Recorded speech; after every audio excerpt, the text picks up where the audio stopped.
most wonderful fear on the boat to fair Italy, the lands from where my Ferdinand hath come. We shall see the handsome lands of Naples, where my father hath been reared and raised.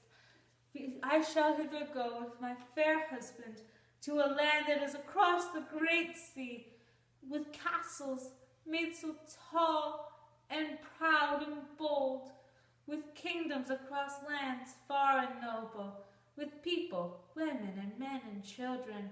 The land is spotted with plants of all sorts, with animals which danced in it, a land in which I may explore something so different from what I've seen prior in all the depths and heights of my own isle.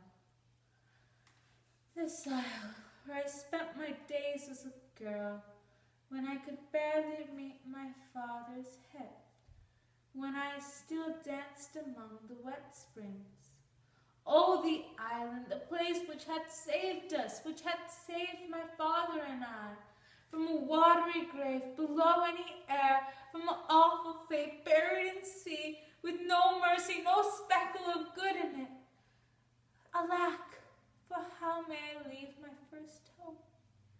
And how will I live in the royal court, having stranger customs and traditions than have ever been seen upon this isle, on this little island where nature rules and those with magic as her versailles, where yesterday will be as tomorrow, where summer's sweet sighs and winter's cold heart mark the days and months and years that have passed in the company of only a few, Ariel and Caliban, servant and slave, and my kind father, dearest to my heart. And to where do we leave from my father's tales? We leave to a land where money means all, wherefore nature's gentle hand hath no place.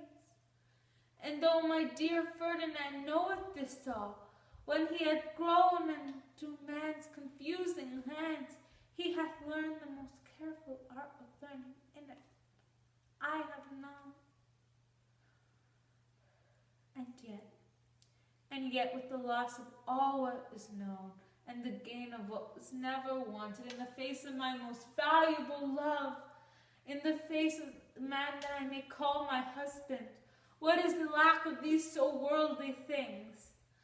For the man who is my first and my last love, what is hitherly to my greatest love?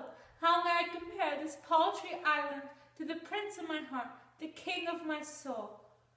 For him I shall stay on his father's grand boat, and I shall sail away from all that I've known, to a fate unknown and a life untold, to his great homeland of Italy.